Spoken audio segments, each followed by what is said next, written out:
Chapter 531. Strix was stunned.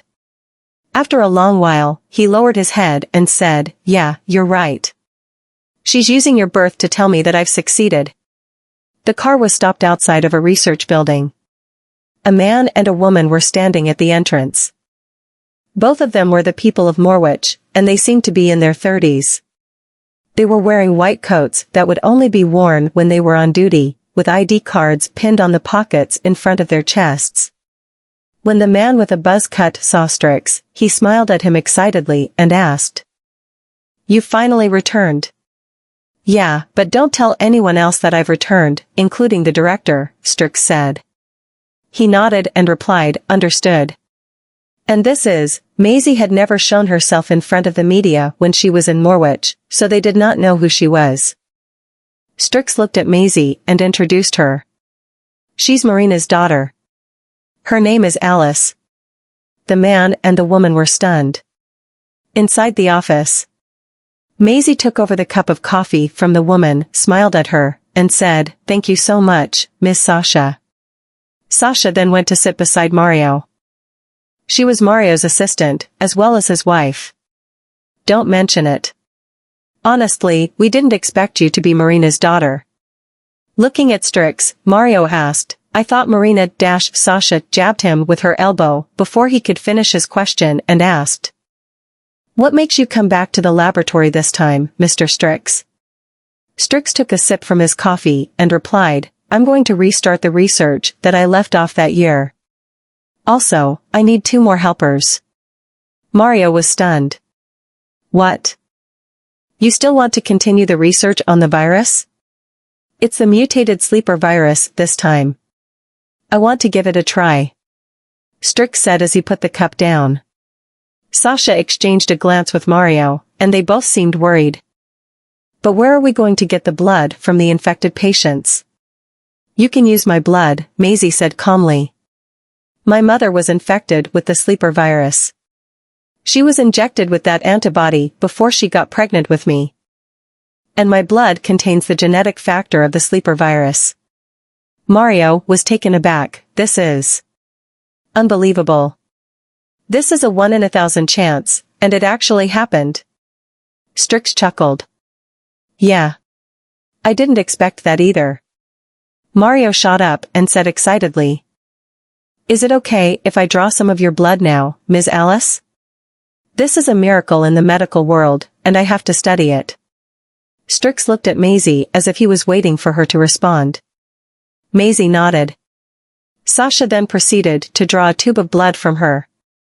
After pulling the needle out, she applied a cotton patch to her wound and asked her to press on it. Strix stood up and patted Maisie's shoulder. "You sit here for a while. I'm going to check on Mario."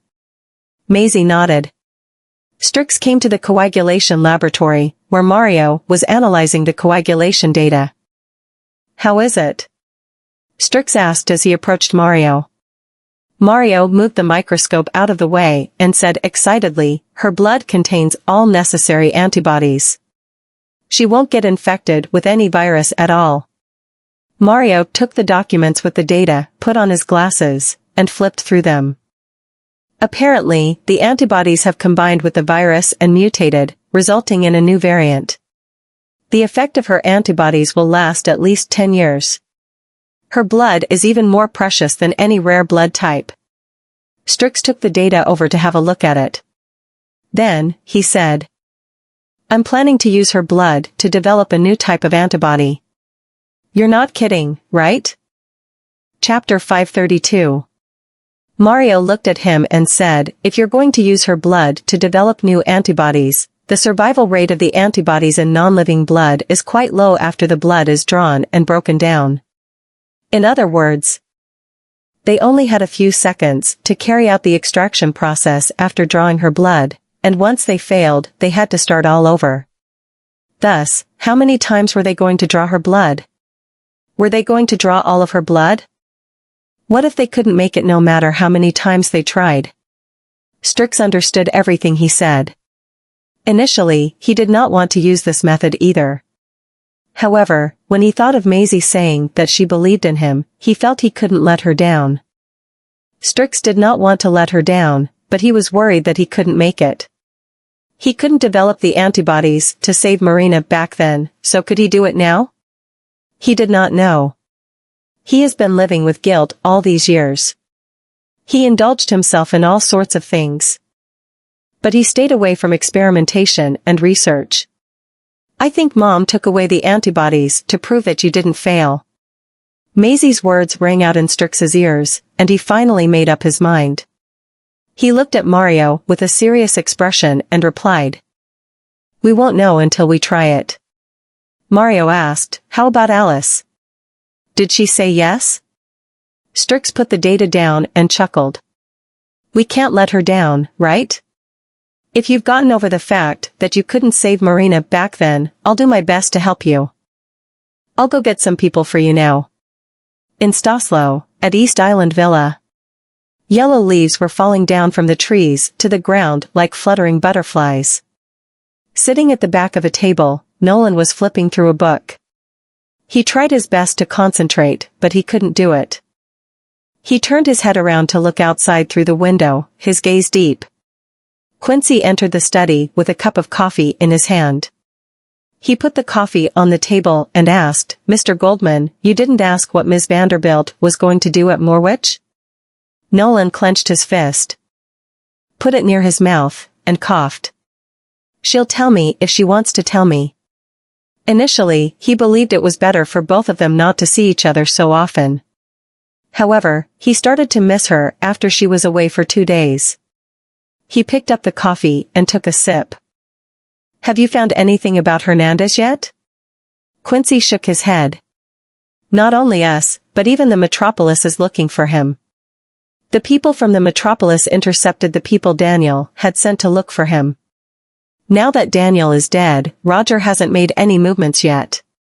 Then, he asked worriedly, Mr. Goldman, do you think something really has happened to Hernandez? Hernandez had gone missing after being attacked. They had been searching for him for so long, yet they couldn't find him or his body. If he was still alive, then why had he not shown up yet? Nolan was stunned for a moment. He then put the cup down and said, let's continue to look for him. We'll know what he's planning once we find him. When Quincy wanted to say something, his phone vibrated in his pocket. He pulled his phone out to take a look and said, it's from Elder Master Goldman. Nolan lifted his head and said, answer it. Quincy answered the call and exclaimed after hearing what Titus said. What did you say? You found Strix? Nolan frowned, but he did not say anything. He waited until Quincy finished the call and asked. He found Strix? Quincy wasn't sure of it either. He said, after so many years of disappearing from the medical world, Strix suddenly showed up again. It was Strix's assistant who saw the news and had someone contact Elder Master Goldman. They felt it strange because of the timing. Strix showed up himself. Why would he suddenly come out at a time like this after disappearing from the medical world for so long? Besides, nobody had ever seen Strix before, so how were they supposed to tell if he was the real Strix or not? Where is he? I'm not sure if Strix is in Staslo or not, but Elder Master Goldman is receiving his assistant in the Regent restaurant right now. Nolan lowered his eyes. There was not a single ripple of emotion in them, and they were cold, just like the bottomless sea. Chapter 533. After a short while, Nolan closed the book and said, let's go and meet them. The Regent restaurant was situated in the eastern region of Ambergate Street. It was the largest restaurant on Ambergate Street, known as the Pearl of Ambergate. The vintage buildings here added a touch of antiquity to the street. The street was filled with different stores, such as pawn stores, themed restaurants, jewelry stores, hotels, banks, cables, and many more. Most of the people were locals, but there were some foreigners as well. 2 groups of people stood inside Sky One, the largest private room in the Regent restaurant. A waiter was standing by the table while serving tea. Titus picked up a cup of tea and asked, so you're Miss Reynolds? Can you tell me more about you? The woman sitting across the table was wearing a white blazer lined with a black shirt. She looked smart and professional. She had put on makeup and sported shoulder-length hair that she collected neatly at the back of her ears. Her facial features were attractive, and she looked sharp. Sue chuckled and replied, "My father is from Zlokova, while my mother is from Jakukuri. I grew up with my father in Staslo, and since my father loves tea, I picked up the habit." "I see." Titus put the cup down and said, "You said Strix is your teacher? Where is he now?" "He doesn't allow me to tell anyone about his whereabouts. However, he asked me to bring something to you." Sue asked a man behind to bring her a bronze case. She opened the case, and the golden velvet that lined the walls of the case was to prevent the object from breaking. When the carefully wrapped piece was presented in front of Titus, he was stunned. "This is the earliest version of the sleeper virus," Sue said nonchalantly. "It was developed by Dr. Kent back then. Unfortunately, Dr. Kent's research failed. My teacher used this to develop the vaccine for the sleeper virus 30 years ago." It was true that Strix was the one who had prevented the spreading of the outbreak from 30 years ago. Titus was well aware of this. While he was thinking, he asked, "Then, can he cure the virus in my grandson's body?" Sue lowered her head and replied, "Although my teacher has been living in seclusion for many years, I'm sure he won't sit idly by when he learns that the sleeper virus still exists. Please. You've got to ask Strix to help my grandson. He doesn't have much time left. As long as Strix can save him, I can give him as much money as he wants," Titus said. At the same time, two figures appeared outside of the door. Quincy slowly walked into the private room while pushing a wheelchair. Nolan, who sat in the wheelchair, crossed his fingers and put them on his body. There was no expression on his face. "Nolan? What are you doing here?" Titus was stunned. He then looked toward Quincy. Quincy replied helplessly, "Mr. Goldman insisted on coming here." When Sue looked at Nolan, a myriad of emotions crossed her eyes. Nolan looked at the woman in front of him and smiled faintly. "It's a shame that I couldn't meet Mr. Strix personally." Sue replied to him calmly, with a smile. "I'm sure you will have the chance after he comes out of his seclusion. Nolan, this is Ms. Reynolds. She's Mr. Strix's apprentice and assistant. Ms. Reynolds will inform Strix about your condition. All you need to do right now is get some more rest. It's time for you to get some rest and leave other things alone." Nolan smiled meaningfully and said, "Well, thank you very much, Ms. Reynolds." Chapter 534. While they were on their way back, Nolan had been looking outside through the window, his gaze deep. Quincy glanced at him through the rear mirror and asked, "Mr. Goldman, is that Sue really Strix's apprentice? Don't you think she's a little bit too young?" Nolan withdrew his gaze and said, "Well, we'll know about it after we find Hernandez." "Hernandez?" Quincy was stunned. "Are you saying that Hernandez knows Strix?" During the outbreak 30 years ago, Strix made a name for himself after he showed up in Staslo. However, other than knowing his name, it's said that only a few people have seen him. No one else has seen him after he left the medical world.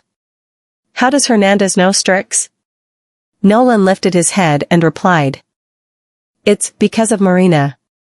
Ms. Vanderbilt's mother?" Quincy was taken aback. Wasn't Ms. Vanderbilt's mother related to the Metropolis? Did she know Strix too?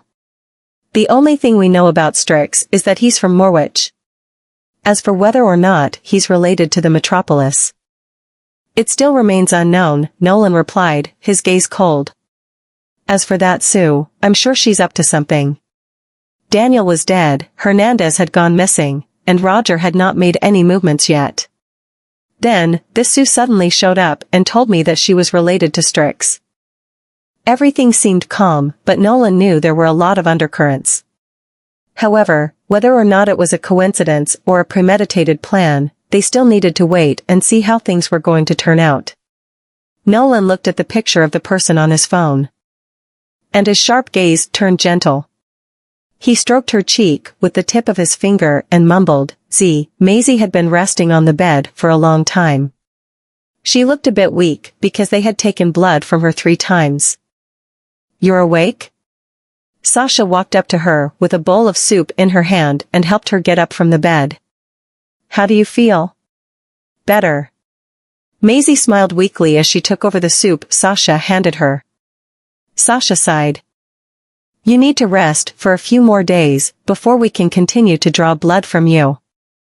Otherwise, your body won't be able to handle the exertion." Maisie lowered her head when she heard that she needed to wait for a few more days. It's okay as long as the research is successful. She did not really care how much blood they were going to draw from her. She was willing to do everything as long as they could develop a new vaccine and save Nolan. Mario was scratching his head in the laboratory. He hadn't been sleeping for 2 days. There were 2 dark circles around his eyes, and stubble began to appear on his chin. All 3 extraction experiments had been unsuccessful. The survival rate of the antibodies after leaving the blood was so low that they simply did not have enough time to break down the living antibody cells from the blood. No matter how they tried, they wouldn't have any results unless they switched to another faster method. Strix put down the item in his hand and suggested, "What if we extract the antibody cells while drawing blood from her?" Mario was stunned. Extract the antibody cells while drawing blood from her? This is worth trying, but the extraction process is going to take time. Besides, we can't use intravenous anesthesia throughout the process, so I'm not sure if she can hold on or not. Just when Strix was about to say something, Maisie appeared at the door and said, "I can." "Let's do it." Strix turned his head to look at her and frowned. "Z? What are you doing here? You should get some more rest." Maisie's face was pale, and she looked so weak as if she would fall at the slightest gust. "I want to try the method you mentioned. I'm not afraid of pain, since she could make it through the pain during her labor." She figured there was no pain in this world that she couldn't endure. Mario looked at Strix as if she was waiting for him to decide. Strix walked up to her and put his hands on her shoulder. "You should get some rest. We will talk about it in a few more days." "Don't worry. I'll get a lot of rest." Maisie smiled. Several days later, Maisie's countenance looked a lot better. Chapter 535. After the physical examination, Maisie came to the operating room in a hospital gown. She lay down, looked at the operating lights, and thought about how she had made it through when giving birth to her children. Strix approached her and hung the blood bag beside her. They had applied anesthetic to the surface when they started drawing Maisie's blood, so she did not feel much pain. However, as blood began to flow out of her veins, she slowly felt some pain. The pain came to her slowly, but it was throbbing when they squeezed the blood. It felt as if someone was constantly cutting the same wound with a knife. Maisie frowned, but she bit her lips and endured the pain. She started to feel dizzy, chest tightness, and difficulty breathing when it reached a certain point. "Start the blood infusion," Strix commanded calmly. Maisie was losing her blood, so they needed to start the blood transfusion as soon as possible. Sasha used the blood bag they had prepared in advance. They also put an oxygen mask on her to provide her with enough oxygen to breathe. After a long while, Maisie couldn't feel her arm anymore. However, she did not even make the slightest sound through the whole process. Sasha was calming her down at the side while wiping the cold sweat off her forehead. Mario and Strix's shirts were soaked with sweat and stuck to their backs. They were running against time. As Strix extracted the antibodies, Mario heaved out a sigh of relief and exclaimed, "Finally! We've succeeded." Sasha immediately applied anesthesia to Maisie, and Maisie passed out. By the time she woke up again, the sky had already gone dark. The wound on her arm had been stitched. "Alice." Sasha walked up to her and leaned forward to look at her. "How do you feel now? Does it still hurt?" Maisie shook her head and replied, "It doesn't hurt so much anymore." Sasha then put the medicine down and said, "If it starts to hurt, then you can take a painkiller." Maisie nodded. Then, she parted her pale lips and asked, "It worked, didn't it?" "Yes," Sasha replied. She tucked her into her bed and continued. "We'll get a result very soon, so get some rest." 1 week later. Mario came into the laboratory and shouted excitedly, "Strix, the report is here." "We made it." Strix took over the report from him. Then, Mario continued excitedly. "The virus will be killed slowly after it comes in touch with the antibodies extracted from Ms. Alice's blood. These are the strongest mutated antibodies." "Mario.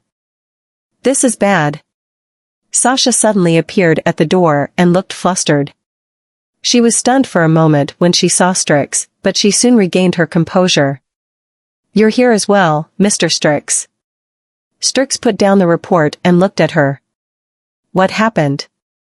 Sasha took a deep breath and said, "I received news from Staslo that someone has developed a new type of vaccine by posing as Mr. Strix and sending them to hospitals in different countries. We suspect that this new vaccine is most likely the virus." Mario was stunned for a moment before he came around to his senses. Who would impersonate Strix? Although not many people had seen Strix before, it was not an easy task to impersonate him, let alone develop a new vaccine. Strix's face sank. "I know who it is." What was coming would come. At Hant's palace. Maisie was basking in the warm sun in the courtyard. She had been recuperating this week.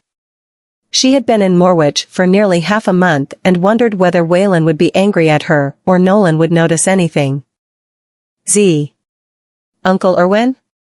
Maisie looked at the middle-aged man that walked toward her. He still looked as handsome and regal as before. It was as if age had never left any traces on his face. Chapter 536. Irwin stopped beside her. "Are you feeling better?" Maisie nodded with a smile. "I'm almost fully recovered. By the way, Uncle Irwin, have your men found any information about my grandfather in Staslo?" Irwin was slightly astonished. Then shook his head. "Not yet." Maisie lowered her eyes upon hearing this. "I haven't heard any news about my grandfather so far, and I'm afraid things are getting more ominous than propitious." Maisie stood up slowly. "I want to go back to Staslo." "You can't go back now." "Why?" Maisie was stunned for a moment. She then asked when she saw Irwin's slightly gloomy face, "Did something happen?" Irwin did not hide anything from her. Someone developed a new vaccine in Staslo using Strix's identity. And this has caused a huge commotion in the country. The fall of the Kents had just taken place after the disappearance of Hernandez, but someone actually impersonated Strix to develop a new vaccine at this exact time. This is strange. And I'm afraid the situation isn't as simple as it seems to be. Impersonated Strix. Someone actually faked Strix's identity and developed a new vaccine? Maisie's eyes narrowed slightly. The Kents were the only known party who studied the virus in Staslo. However, Daniel's now dead. So who would pretend to be Strix? And why would he use Strix's identity? Does he plan to use Strix's fame to get more benefits out of this situation? But if he's just using Strix's identity for his reputation, he shouldn't have created such a huge uproar. He would only be punished by law if he were to be found out to be a fraud. However, he must be someone who has genuine skills if he dares to make such a huge commotion. Irwin shook his head. Strix is perhaps the only person who knows that. Maisie wanted to say something. But her cell phone rang all of a sudden, and she picked up Quincy's call. "Ms. Vanderbilt, when are you coming back?"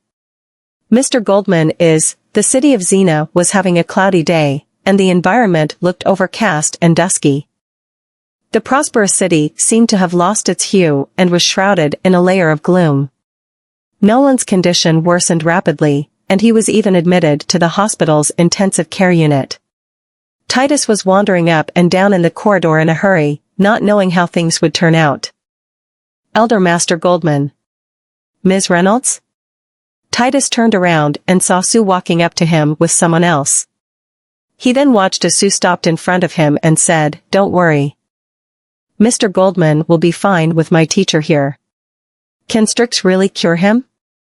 It was not that Titus did not believe in Strix. He was just not sure. A cryptic and seemingly insensitive emotion flashed across Sue's eyes. "My teacher has a PhD from St. Neil's Medical University. He certainly won't joke around with someone's life. My teacher will definitely be able to cure Mr. Goldman with the new vaccine he developed, and it'll surely make him rise from the ashes, just like a phoenix." Quincy came out of the corridor and saw Titus talking with Sue. And his expression turned sullen immediately. He walked over and suggested, "Elder Master Goldman, we still don't know how effective that new vaccine is. Wouldn't it be inappropriate for us to agree to use it on Mr. Goldman?" "Sir, do you suspect that there's something wrong with the vaccine that my teacher developed?" Sue asked with a calm expression. "My teacher has done many experiments on the vaccine. He knows a lot about the sleeper virus, and things won't go wrong." Titus placed his hand on Quincy's shoulder. "Let's just believe in it for once. Elder Master Goldman, you..." Quincy tightly clenched the hands that were hanging beside him, but he could not express his suspicion in full when he recalled that Nolan had told him they should not startle their opponents. The doctor came out of the intensive care unit at this time. Titus stepped forward instantly and asked, "How is it?" The doctor took off his mask and replied with a smile, "The effect of the vaccine looks positive. The virus in Mr. Goldman's body is now under control. But he still needs to be hospitalized for further observation." Chapter 537. Titus relaxed and smiled upon hearing this answer. "Okay, that's great." Quincy's expression looked obviously surprised. "Addition, the virus is actually under control? But if this person isn't Strix, who else would have such an ability? Could it be that both my guess and that of Mr. Goldman are wrong?" The corner of Sue's lips raised, and she gave off a smile. "Mr. Goldman, do you trust my teacher now?" Titus had obtained that good result he wanted, so it was only natural for him to be more willing to believe in her. "It's really thanks to Mr. Salazar. I'll remember the kindness that you've shown the Goldmans for the rest of my life, so feel free to bring anything up to me if you need it in the future." "There's no need for such a strong promise, Mr. Goldman. My teacher has spent his life doing this research, and there's nothing he needs. He's satisfied as long as he can help more people." Titus deeply appreciated Sue's modest and reserved answer. "If you have any needs in the future, just speak up. There's no need for you to be polite with us Goldmans."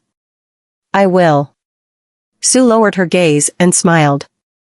There was a vague hint of coldness at the bottom of her eyes. Maisie arrived at an airport in Staslo, walked to the exit, and saw Sadie standing in front of the car, waiting for her. Seeing that Maisie's face was still looking a little pale, Sadie frowned. "Ma'am, are you all right?" "I'm fine. Get me to the hospital." Maisie got into the car in a hurry. Soon, Sadie stopped the car in front of the hospital. And Maisie rushed toward the inpatient department without stopping. She arrived at the nurse's station and asked them about the location of Nolan's ward. She then walked toward the VIP ward. As soon as she reached the door, she saw a woman leaning on Nolan's body. Their lips were only inches away from each other, and Nolan was grabbing her wrist, but it did not seem like he was planning to push her away. Nolan was astounded when he saw Maisie. He released Sue's hand immediately and said with a calm expression on his face, "Z. Why are you here?" Maisie and Sue exchanged glances. "I'm sorry that I didn't come at the right time. I seem to have disturbed Mr. Goldman's date with this gorgeous lady." This woman had eye-catching facial features that gave others an oppressive sensation. She looked quite prepossessing in appearance, and her beauty felt rather aggressive and offensive. Her face looked like it was perfectly carved. It was almost perfect, but also imperfect at the same time. To Maisie, she exuded a vaguely familiar aura. But her face did not remind her of where she had seen her before this. Nolan knew that Maisie had misunderstood, and his smile widened and deepened. I don't have any extra space in my eyes for any woman other than you. This is Strix's apprentice. Sue stood up and nodded to Maisie with a smile. Every single move that came out of her was elegant and graceful. When Maisie heard the phrase Strix's apprentice, she understood something in an instant, and the corners of her lips curled coldly. Oh? Then I'm really cut off from what's going on in the world. I didn't know that Strix has such a young and pretty apprentice. Sue's expression stayed the same as she let off a smile. This young lady seems to be Mr. Goldman's friend. Since someone has come to take care of Mr. Goldman and I still have something to attend to, I'll take my leave first. She then left the ward with her head lowered, looking rather submissive and humble. Nolan stared at her back as she stepped out. His eyes looked so gloomy as if they were bottomless, and nobody knew what was going on in his mind. You seem very distracted. I'll go and get her back here for you if you're so reluctant to see her leave, Mr. Goldman. Maisie turned around but was pulled into Nolan's arms by brute force. Maisie was flustered as she noticed that the coldness in his eyes had subsided. Nolan smiled at her. I've only not seen you for half a month, and you've grown so jealous? Who told you that I'm jealous? Maisie broke her arm free from Nolan's grasp. I traveled here all the way from Morwich. But all I saw was the two of them acting so intimately as soon as I entered the door. They were only inches away from kissing and getting all over each other. Nolan chuckled softly and turned her around to make her face him. And you're still saying that you're not jealous? Chapter 538. Maisie did not speak. Nolan felt a little helpless. My grandfather was the one who asked her to stay back to take care of me. Although I didn't need it. Maisie smiled. Your grandfather really cares a lot about you. Strix from Staslow has managed to control the virus in your body, and she's Strix's apprentice. Ergo, this makes her a great benefactor. Your grandfather should be breathing on your neck at this very moment, asking you to divorce me sooner and then marry her. Shouldn't he? Nolan slightly frowned as he pinched her nose. Aren't you afraid of getting a bad tooth when you can't stop being so sour about things? Don't you touch me with the hand that you just used to grab her just minutes ago. Maisie smacked his hand off her arm. She took offense to what had happened as if her belongings had been touched by someone else. She felt extremely disgusted. Nolan took her into his arms, and his voice sounded hoarse. There's no more room in my heart for another woman. You have fully occupied every single corner. I'll cut my hand for you if you don't believe me. How does that sound? Bloody and disgusting. I don't want it, Maisie muttered. Nolan rested his chin on the top of her head. I know that woman approached me on purpose. She fell on me deliberately just now. So I only went along with her play. Listening to his explanation, Maisie sat up from his arms. You went along with her play? Wouldn't you have kissed her if I hadn't shown up? Nolan pursed his thin lips tightly, squinting at her unreasonable and frivolous quibble. It's been 3 years. And Maisie really hasn't changed at all. She's still so adorable. I was taking a good look at her face. Nolan sighed helplessly in the end. He was afraid that Sadai would join his young wife in her quest to demolish the whole hospital if he still chose not to explain. Take a good look at her face? Maisie approached him. Is she the type that attracts you? Nolan lifted his fingers to pinch her jaw and kissed her soft, scarlet lips gently while staring at her affectionately with his amber eyes. You're the type that I like. Her appearance was the only thing that appeared in the reflection of his eyes. Maisie accepted his flirtatious explanation when she still had the upper hand in the argument and did not continue to make a fuss out of the situation. Okay. I heard from Uncle Irwin that someone pretended to be Strix. Nolan interrupted her. I knew that my little Z knew Strix. The pride in his eyes intensified. At that moment, Maisie realized she did not seem to have told anyone about her acquaintance with Strix.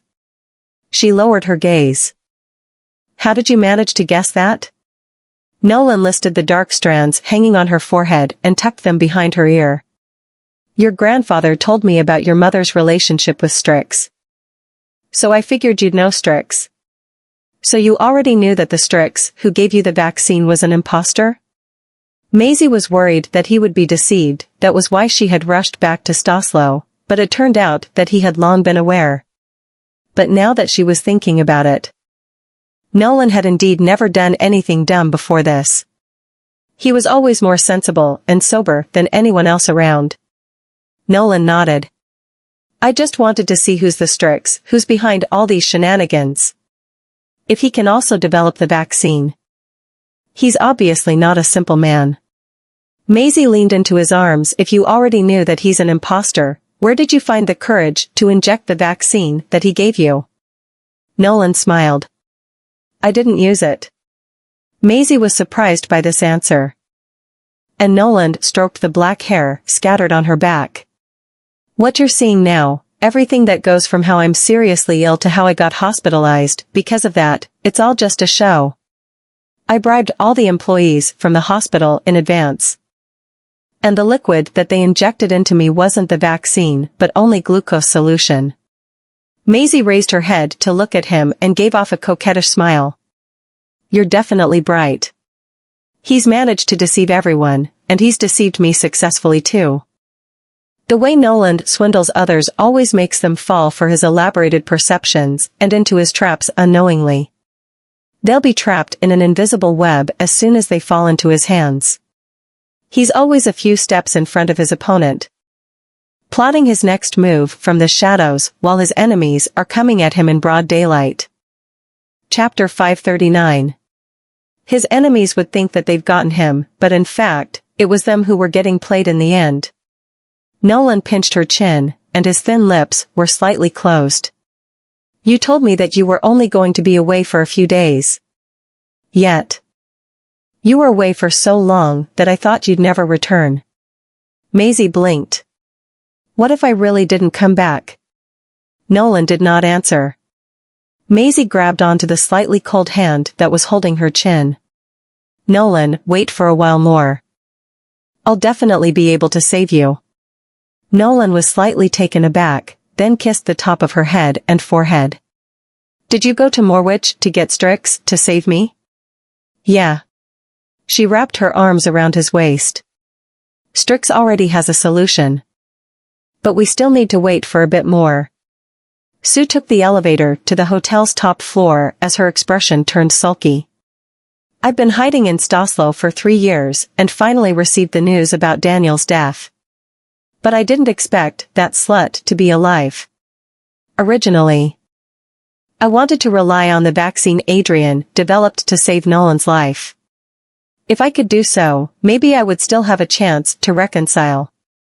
I changed my identity and my name, and even Grandpa looks at me with admiration now. I'm confident that I can make him trust me again.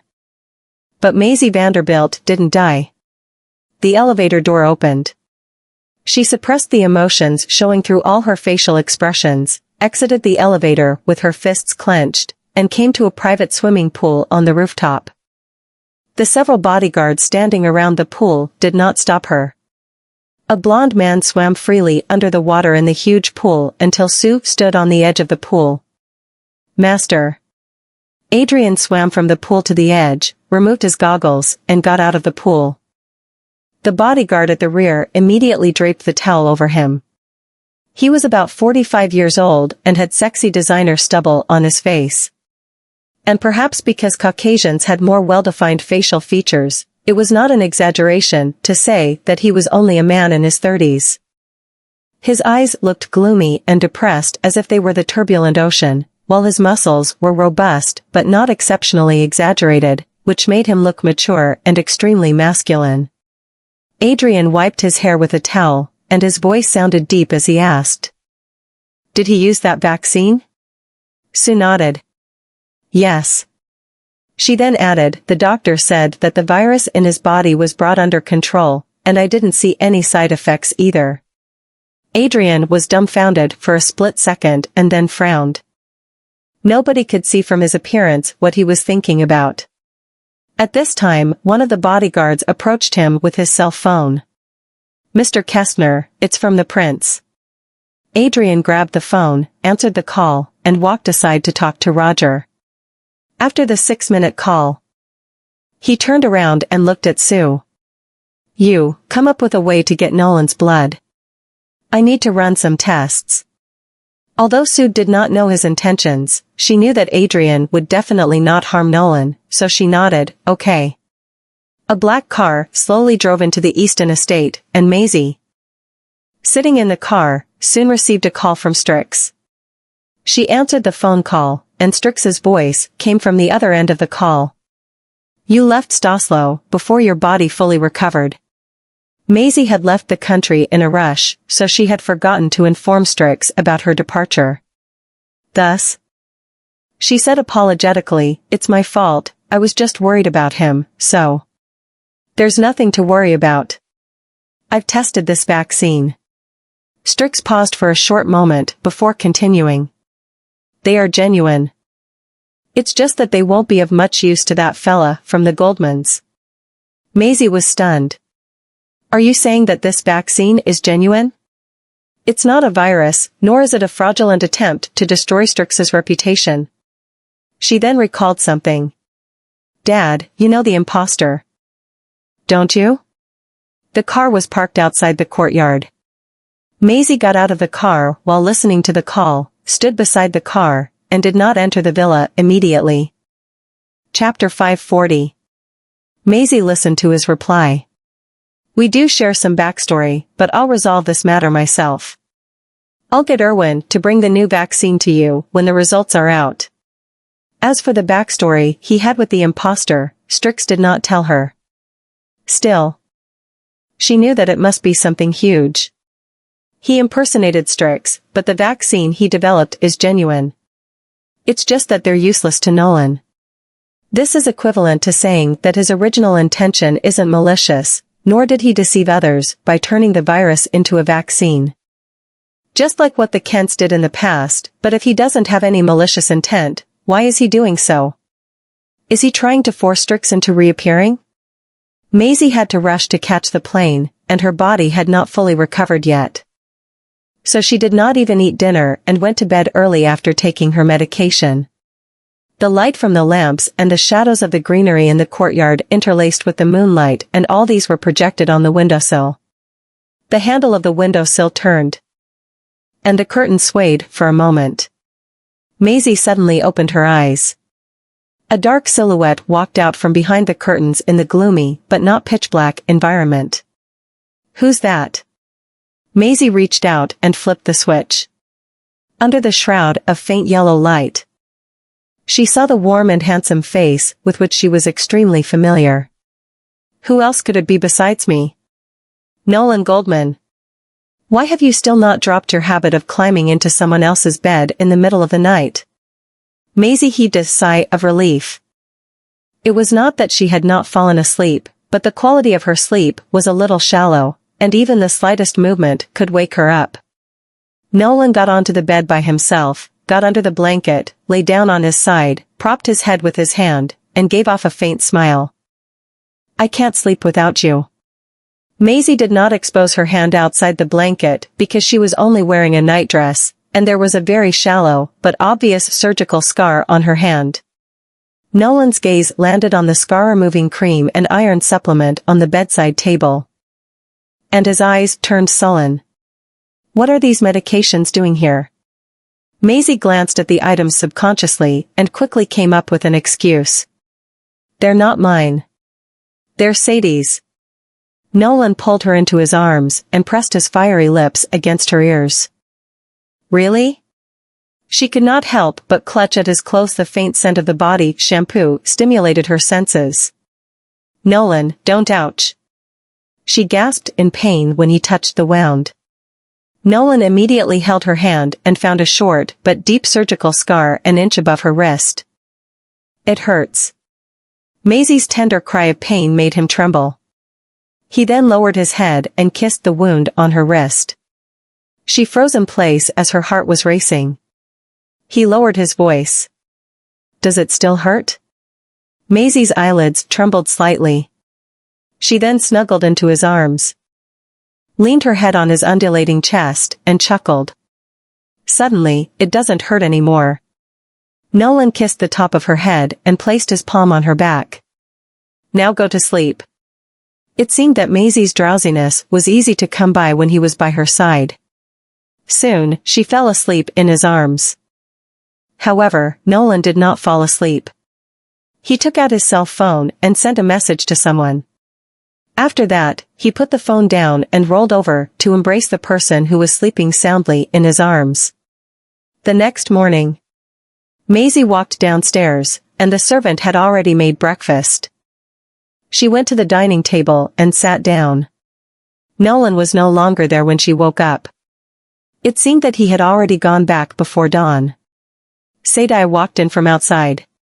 She was wearing a bluish-gray windbreaker and dressed as androgynous as always. Her delicate little face was still expressionless. "Ma'am, we've caught a suspicious man outside the gate." Maisie was astonished as the bodyguards brought the man in. The man was restrained. He probably assumed that Maisie was the owner of this estate because she was sitting at the table. So he said to her, "I'm not a suspicious person. I'm here to see Ms. Vanderbilt."